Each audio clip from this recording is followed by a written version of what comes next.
நமது அஸ்ட்ரோ சந்திரா சேனலுக்கு மக்கள் அனைவரையும் வரவேற்கிறோம். நான் செந்தில்குமார், என்னுடன் விபாரிஸ். இன்றைய நிகழ்ச்சியில நம்ம பேச போற தலைப்பு யாரை பத்தி அப்படின்னு பார்த்தீங்கன்னா, பிரிட்டன்ல பிறந்து என்ன சொல்றது, எப்ஸ்டீன் ஃபைல்ஸ்ல ஒரு முக்கிய இடத்தை பிடிச்சவர் ஜெஃப்ரி.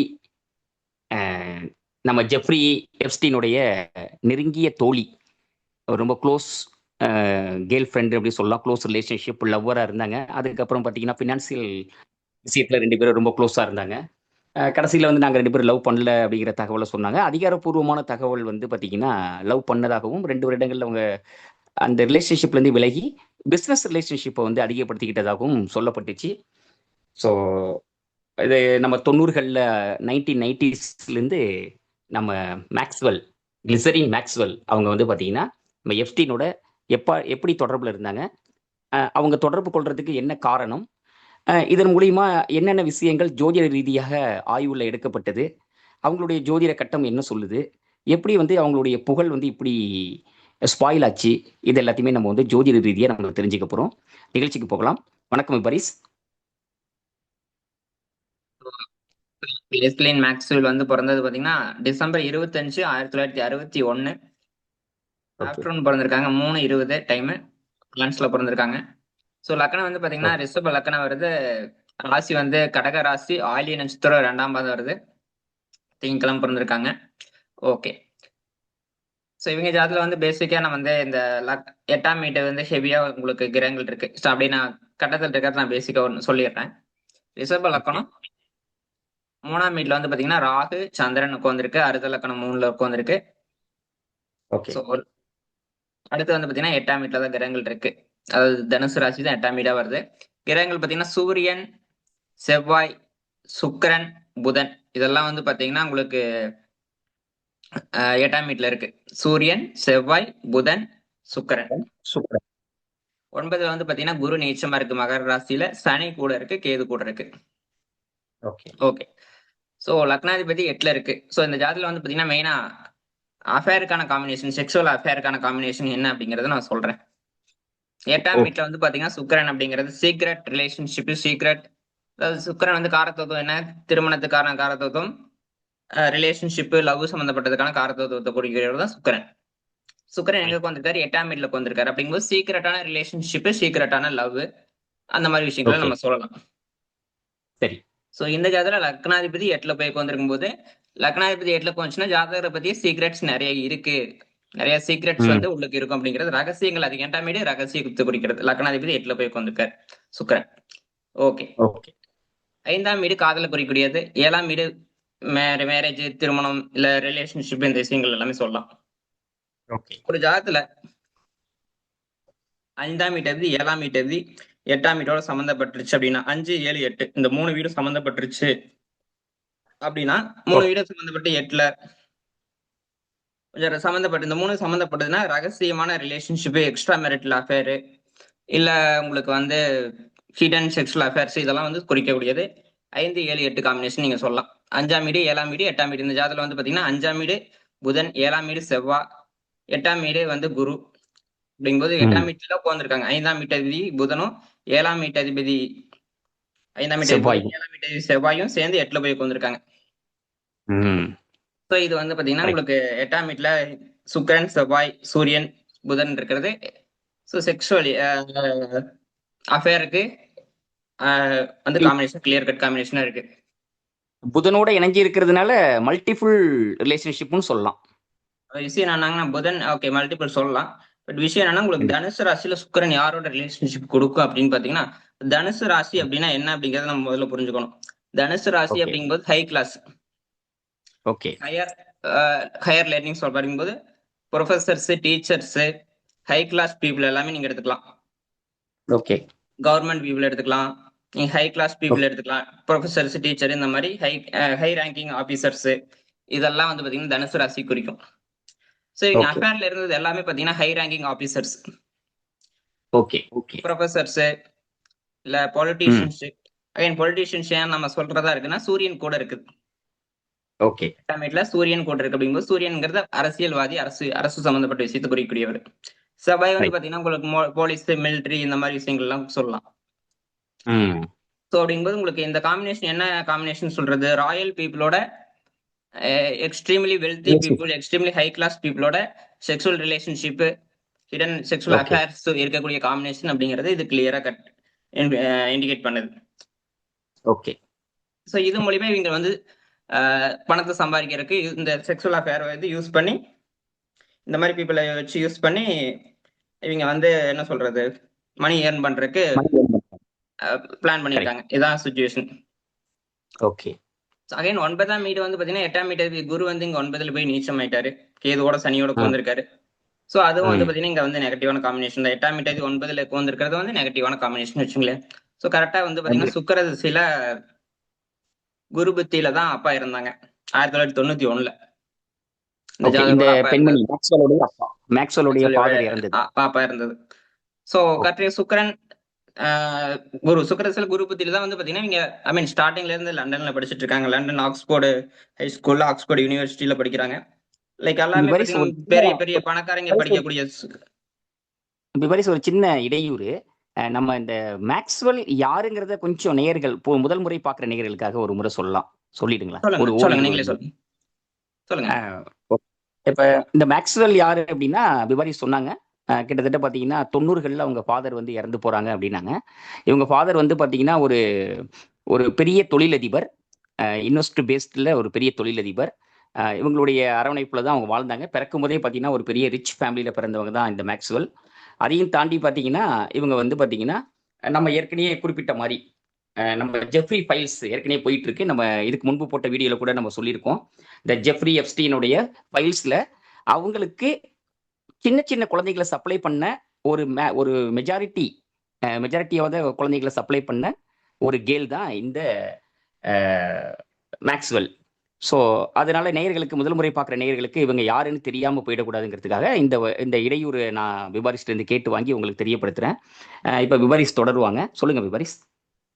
நீங்க சொன்ன மாதிரி ஸோ ரிச் ஃபேமிலி அப்படிங்கும்போது மீன் ஸ்கூல் படிச்சது ரிச்சான ஸ்கூல்ல தான் படிப்பேன். மீன் லைக் எலைட் ஸ்கூல் அப்படிங்கிறது தான் படிப்பாங்க. அப்படிங்கும்போது ஆக்ஸ்போர்டு ஸ்கூல்ல படிக்கிறாங்க, ஆக்ஸ்போர்டு யூனிவர்சிட்டியில படிக்கிறாங்க. அப்படிங்கும்போது ஸோ இவங்க படிச்சதெல்லாம் பிரைம் மினிஸ்டரோட பையனா இருக்கும், பெரிய பெரிய பிசினஸ் மேனோட பசங்களோட லிங்க் இருக்கும். ஸோ இந்த மாதிரி ஹை ரிச் பீப்புள் படிக்கிற ஸ்கூல்ல தான் படிச்சிருக்கும் போது அந்த லிங்க் வந்து இவங்க இப்படி யூஸ் பண்ணி இவங்க லைஃப்ல கொண்டு வந்துட்டாங்க அப்படிங்கறதான் விஷயம். ஆக்சுவலி ஆஃப்டர் வந்து பாத்தீங்கன்னா அப்பா இறந்ததுக்கு அப்புறம் தான் இது வந்து ஹெவியா வந்து இவங்க வந்து நியூயார்க்கு லண்டன்ல இருந்து யூகே வராங்க. 1991ல பாத்தீங்கன்னா என்ன நடக்குது, சுக்கிர திசையில குரு புத்தி. சுக்கிரன் வந்து 8ஆம் வீட்டு லக்னாதிபதி 8ல உட்கார்ந்திருக்கு. ஓகே. சோ ஒரு இடத்துல இருந்து நம்ம என்ன சொல்றது, சொந்த நாட்டுல இருந்து வெளியே வேற நாட்டுக்கு போகணும்னா 4ஆம் வீட்டு 8ல உட்கார்ந்திருக்கணும். 4ஆம் வீடு வீக்கா இருக்கணும். அப்படிங்கும்போது 4ஆம் வீட்டு அதிபதி யாரு, செவ்வாய். சரி 4ஆம் வீட்டு அதிபதி ரிஷப லக்னத்துக்கு 4ஆம் வீட்டு அதிபதி சூரியன். 4ஆம் வீட்டு அதிபதி சூரியன் வந்து பாத்தீங்கன்னா 8ல போய் உட்கார்ந்திருக்காரு. 12ஆம் வீட்டு அதிபதியோட சேர்ந்து 8ல போய் உட்கார்ந்திருக்காரு. அப்படிங்கும்போது என்ன, இவங்க ஃபேமிலிக்கு ஒரு பேட் நேம் கிரியேட் ஆனதுக்கு அப்புறம் தான் வெளியில வர்ற மாதிரி இருக்கும். 8ஆம் வீட்டுங்கும் போது 4ஆம் வீட்டு அதிபதி 9ஆம் வீட்டு அதிபதி இதெல்லாமே லிங்க் ஆச்சுன்னா பேட் நேம் கிரியேட் ஆயிடுச்சு. ஸோ அப்பா வந்து ஒரு பென்ஷன் ஃப்ராடு சம்பந்தப்பட்ட விஷயத்துல மாட்டிக்கிட்டாரு, பென்ஷன் ஸ்கீம் சம்பந்தப்பட்ட விஷயத்துல மாட்டிக்கிறாரு. ஸோ அதனால இவங்க வந்து லண்டன்ல இருக்கிறத விட்டுட்டு சில அசட்ஸ் வந்து அமெரிக்காவுக்கு மூவ் பண்றாங்க. ஸோ நியூயார்க் சிட்டியில ஒரு பிளேசஸ் எல்லாம் வாங்கி அங்க அப்படியே செட்டில் ஆகிற மாதிரி பிளான் பண்ணி கொண்டு வராங்கன்னு வச்சுங்களேன். ஸோ இதுதான் சுச்சுவேஷன். ஸோ சுக்கிரசியில குரு புத்தி. அதே சமயத்துல குரு புத்தி அப்பா வர்றாரு, வந்துட்டு அங்க இவரோட அப்பா வந்து இறந்துடுறாங்கன்னு வச்சுங்களேன். ஸோ மேக்ஸ்வெலுக்கு வந்து ஜெஃப்ரி எப்ஸ்டீன் வந்து அறிமுகப்படுத்துறது வந்து பாத்தீங்கன்னா யாருன்னு பாத்தீங்கன்னா இவரோட அப்பா தான். ஸோ இவங்களோட அப்பா தான் வந்து இந்த பொண்ணுக்கு வந்து அறிமுகப்படுத்துறாரு. ஸோ சுச்சுவேஷன் அதுலதான் எப்படி வந்து அறிமுகப்படுத்துறாங்கன்னா இதுதான் காரணம். ஓகே. ஸோ அதான் இப்ப என்ன சொல்றாருன்னா 4ஆம் வீட்டு 8ல இருக்கு சூரியன். குரு புத்தி வரும்போது இந்த சுக்கிரதசை ஆல்ரெடி நடந்துட்டு இருக்கு. சுக்கிரதசையில குரு புத்தி அப்படிங்கும்போது இந்த குரு வீட்டுல தான் எல்லா கிரகங்களுக்கு வந்திருக்கு, 4 கிரகங்களுக்கு வந்திருக்கு. அப்படிங்கும்போது இந்த 8ஆம் வீட்டை ஃபுல்லா குரு புத்தி ஆக்டிவேட் பண்ணிடுது. 8ஆம் வீட்டுல திசை நடக்குது, 8ஆம் வீட்டு புத்தி நடக்குது. அதனாலதான் லண்டன்ல இருந்து இவங்க வந்து யூகேல இருந்து இங்க நியூயார்க்கு மூவ் வராங்க, அமெரிக்காவுக்கு மூவ் வராங்கன்னு வச்சுங்களேன். ஸோ இதுக்கப்புறம் தான் எங்களுக்கு வந்து விஷயங்கள் நடக்கிறது எல்லாமே. உங்களுக்கு எப்ஸ்டீனோட தொடர்பு கொண்டு அதுல இருந்து என்னென்ன பிரச்சனைகள் வந்துச்சு அப்படிங்கிறது எல்லாமே நம்ம இது வரைக்கும் வந்திருக்கு. ஸோ இப்போ ஆக்சுவலி ஆமா. கரண்ட்லி வந்து பாத்தீங்கன்னா இவங்க வந்து 2020 அரெஸ்ட் ஆகி இப்போ ஜெயிலில் இருக்காங்க. Okay, correct. இப்போ ஆக்சுவலி இப்போ என்ன திசை போயிட்டு இருக்குங்கிறத நம்ம செக் பண்ணுவோம், கரண்ட்லி என்ன போயிட்டு இருக்கு அப்படின்ட்டு. பாத்தீங்கன்னா செவ்வாய் திசை இப்போ ரீசெண்டாக பார்த்தா 2023 அக்டோபர்ல முடிஞ்சிருக்கு. 2016 அக்டோபர்ல ஸ்டார்ட் ஆயிருக்கு. So okay. 12ஆம் வீட்டதிபதி திசை ஜெயிலுக்கு குறிக்கக்கூடியது 12ஆம் வீட்டதிபதி. ஸோ ஜெயிலுக்கு உண்டான கிரகம் தான் 12ஆம் வீட்டதிபதி. அப்படிங்கும் போது 12ஆம் வீட்டு செவ்வாய் திசையில தான் இவங்க வந்து அரெஸ்ட் ஆயிருக்காங்க. ஓகே. கரெக்டாக உங்களுக்கு வந்து 2020 சம்திங் அந்த ரேஞ்சில் நினைக்கிறேன். ஓகே. ஸோ இது முடிஞ்சு இப்போ வந்து பாத்தீங்கன்னா செவ்வாய் திசை முடிஞ்சு இப்போ ராகு திசை போயிட்டு இருக்கு. 2 வருஷத்துக்கு மேலாவது ராகு திசை வந்து 2023 அக்டோபர் மாசம் ராகு திசை ஆரம்பிச்சிருக்குது. So Rahu right. பொறுத்தளவுக்கு எப்படி ரோல் இங்க ப்ளே பண்றாருன்னு பார்ப்போம். ஸோ 3ஆம் வீட்டுல ராகு ஜிகே. இருக்காரு சந்திரனோட. ஓகே. ராகு வந்து ஜிகே அப்படிங்கும் போது பாத்தீங்கன்னா உங்களுக்கு ஜிகே அப்படிங்கறது ஜெமினி காரதத்துவத்துல ஜிகே அப்படிங்கிற காரதத்துவத்துல வந்து ராகு வர்றதுனால ஜிகே அப்படின்னா என்ன அப்படின்னா கடன் நோய் எதிரி சம்பந்தப்பட்ட விஷயங்கள் குறிக்கிறது. கோர்ட்டு கேஸ், வம்பு வழக்கு, பிரச்சனைகள், இதில் நோய் நொடி இதெல்லாமே குறிக்கூடியதான் ஜிகே. ஸோ இந்த ராகு திசை இவங்களுக்கு படு மோசமா தான் இருக்கும். ஸோ கோர்ட்டு கேஸ் பாத்தீங்கன்னா இப்போ ஜெயில் இருக்காங்க. இப்போ இந்த எப்ஸ்டீன் ஃபைல்ஸ் இப்போ ரிலீஸ் ஆனதுக்கு அப்புறம் ஸோ இது வந்து என்கொயரி ஸ்டார்ட் ஆயிருச்சு. இப்போ கோர்ட்ல வந்து நீங்க வந்து சில விஷயம் மீன் என்ன சொல்றது மறுபடியும் அப்பியர் ஆகணும் அப்படிங்கிற மாதிரி சுச்சுவேஷனுக்கு வந்துருது. ஸோ கோர்ட்டு ஹியரிங் கொடுக்கணும் அப்படிங்கிற மாதிரி வந்துருது. ராகு ஜிகே அப்படிங்கிறது பாத்தீங்கன்னா ராகு வந்து இவங்களுக்கு ரொம்பவே மோசமான திசை அப்படிங்கிறது உங்களுக்கு தெரியும். கண்டிப்பா. ராகு ஜிகே எந்த வீட்டுல இருக்காரு? சோ இவங்களுக்கு ஆத்மகாரகன் யாரு? சந்திரன் தான் ஆத்மகாரகன். அங்கதான் சோ இருக்காரு. ஆத்மகாரகனோட கத்தினிகாரகன் ஆன ஜிகேயும் ஒட்டுக்கா சேர்ந்து உட்காந்துருக்கு. ரெண்டுமே ஒரே நட்சத்திரமான ஆயில்ய நட்சத்திரத்துல உட்காந்துருக்கு. சோ அறுதி லக்கணம் அதுலதான் இருக்கு. சோ அப்படிங்கும்போது வந்து பாத்தீங்கன்னா ராகு ஆத்மகாரகனோட ராகு உட்காந்துருக்கும் போது வந்து பாத்தீங்கன்னா இது அந்த அளவுக்கு ஃபேவரபிளான காம்பினேஷன் கிடையாது. ஆத்மகாரகனும் ஜிகேவும் ஒரே வீட்டுல இருந்துச்சுன்னா லைஃப்ல வந்து பிரச்சனைகள் ஹெவியா வந்துட்டு இருக்கும் அப்படிங்கிற மாதிரி விஷயங்கள் சொல்லணும். ஸோ இவங்க லைஃப் ஸ்டோரி வந்து இதான் லைஃப் ஸ்டோரிங்களோடது. ஓகே.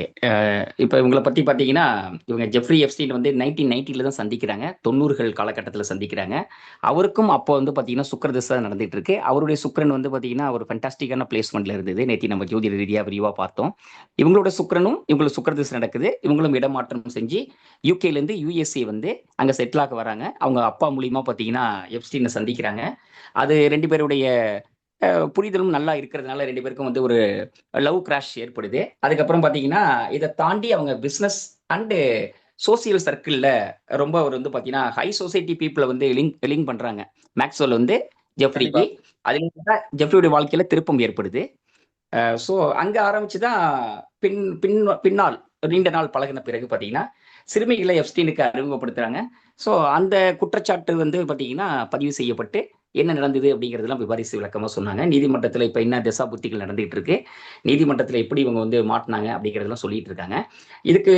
இது இல்லாம பார்த்தீங்கன்னா, ஜெஃப்ரி வந்து உயிரோட இருக்கும்போதே பார்த்தீங்கன்னா, விசாரணை நடக்கும்போது பாதிக்கப்பட்ட பல அந்த சின்ன குழந்தைகள்லாம் பெரியவங்களாயிட்டாங்க. ஸோ அவங்க எல்லாரும் துணிஞ்சு வந்து கோர்ட்ல ஏறி சாட்சி சொன்னாங்க. அதுல வந்து மேக்ஸ்வெல்ல தான் எல்லாருமே பார்த்தீங்கன்னா குற்றம் சொன்னாங்க. எப்ஸ்டீனை விட மேக்ஸ்வெல்ல நோக்கி தான் எல்லாரும் கை நீட்டினாங்க. ஏன் அப்படின்னா, அவங்களுடைய தசா புத்திகள் அந்த அளவுக்கு வலிமையா இல்லாதது தான் இதுக்கு முக்கிய காரணம்.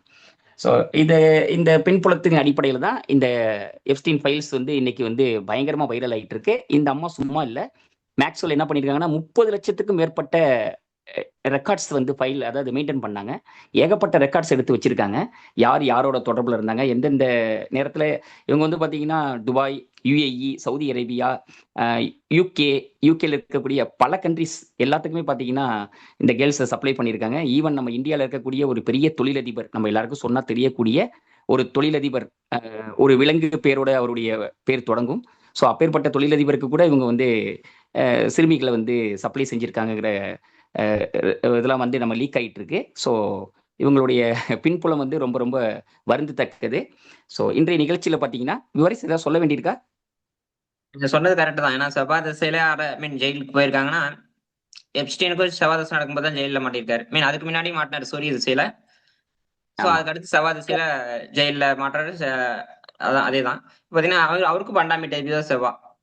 ஸோ இங்கேயும் இந்த லேடி ஜாதத்துலயும் பாத்தீங்கன்னா ரிஷப லக்னம் 12ஆம் வீட்டு தான் செவ்வா. ஸோ செவ்வா வந்து 12ஆம் வீட்டு செவ்வா வந்து அதுக்கப்புறம் இன்னொரு காம்பினேஷன் எப்படின்னா உங்களுக்கு 2 பேர்த்துக்குமே சுக்கிரன் செவ்வாய் காம்பினேஷன் இருக்கும். அது ரொம்ப டைட் கொஞ்சம் ரொம்ப பக்கத்துலயே டிகிரி வந்து ரொம்ப க்ளோஸாவே. ஸோ இதெல்லாம் ஓகே. வந்து பார்த்தீங்கன்னா, நீங்க காமனான பேட்டர்னா நம்ம நோட் பண்ணலாம்னு வச்சுக்கங்களேன். நிச்சயமா. ஸோ அவ்வளோதான். இதுதான் அதான் இன்றைய நிகழ்ச்சியில பார்த்தீங்கன்னா, நம்ம வந்து ஒரு ஒரு கில்லாடி லேடி அப்படின்னு சொல்லலாம். இது வந்து பொருத்தமா இருக்கும். இவங்க வந்து பார்த்தீங்கன்னா, ஜெஃப்ரி எப்ஸ்டீன், அப்புறம் வந்து பார்த்தீங்கன்னா, கிறிஸ்லைன் மேக்ஸ்வெல் அப்படிங்கிறவங்களுடைய உறவு எப்படி இருந்தது? இவங்களுடைய அறிமுகம் எப்படி ஏற்பட்டது? இவங்களுடைய பின்புலம் என்ன? இவங்க எப்படி வந்து ஜெஃப்ரினோட ஒரு லவ்வரா அறியப்பட்டு, பின்னால வந்து பார்த்தீங்கன்னா, பிசினஸ் பார்ட்னரா மாறி, அதுக்கப்புறம் பார்த்தீங்கன்னா, இவங்க வந்து பெண்கள், அதாவது ரொம்ப சிறு சிறு பிள்ளைகள், ஒரு 14 வயதுக்கு உட்பட்ட சின்ன பெண் குழந்தைகள வந்து பார்த்தீங்கன்னா, இவங்க வந்து பெரிய பெரிய தொழிலதிபர்கள், அரசியல்வாதிகள், அரசு சார்ந்த பதவியில இருக்கக்கூடியவங்க, ஒரு பாப்புலாரிட்டியா இருக்கக்கூடியவங்களுக்கு இவங்க வந்து சப்ளை பண்ணியிருக்காங்கங்கிற தகவல் எல்லாம் தெரிஞ்சு, இன்னைக்கு ஜெஃப்ரி ஃபைல்ஸ்ல வந்து பெரிய பரபரப்பை ஏற்படுத்திட்டு இருக்கு. இவங்களுடைய வாழ்க்கை தகவல்கள் எல்லாத்தையும் நம்ம ஜோதிட ரீதியா நம்ம ஆய்வு செஞ்சோம். குறிப்பா பார்த்தீங்கன்னா, 8ஆம் வீடு எப்படி வந்து செயல்படும்? 8ஆம் வீடுங்கிறது எப்பேற்பட்ட ரகசியத்துக்குரிய இடம்? அந்த 8ஆம் வீட்டுக்குள்ள 5ஆம் வீட்டு அதிபதியும் 7ஆம் வீட்டு அதிபதியும் நுழையும் போது அதோடைய இம்பாக்ட் எப்படி இருக்கும் அப்படின்லாம் விவாரிஸ் வந்து விளக்கமா சொன்னாங்க. இந்த நிகழ்ச்சி வந்து உங்களுக்கு ஒரு வித்தியாசமான அனுபவத்தை கொடுத்துருக்கும் நாங்க நம்புறோம். இந்த இந்த பெண்ணோட ஜாதகத்தில் இருக்கிற 8ஆம் வீடு போலவே பிறருடைய ஜாதகத்தில் இருக்கிற 8ஆம் வீட்டில் கிரகங்கள் இருந்தால் நீங்கள் அப்படியே எடுத்துக்கணும்னு அவசியம் இல்லை. அதுக்கு மல்டிபிள் ஃபேக்டர் வந்து சப்போர்ட் பண்ணணும். ஸோ அதனால வந்து பார்த்தீங்கன்னா, இந்த நிகழ்ச்சியில் ஒரு வித்தியாசமான அனுபவத்தை நீங்கள் பெற்றிருப்பீங்கன்னு நாங்கள் நம்புகிறோம். தொடர்ந்து நம்ம நிகழ்ச்சிக்கு சப்போர்ட் பண்ணுங்க. இது போல நல்ல நிகழ்ச்சிகள் தொடர்ந்து நம்மளுடைய சேனல்ல வந்துகிட்டே இருக்கும். மீண்டும் ஒரு நல்ல நிகழ்ச்சியில் சந்திக்கும் வரை நன்றி, வணக்கம்.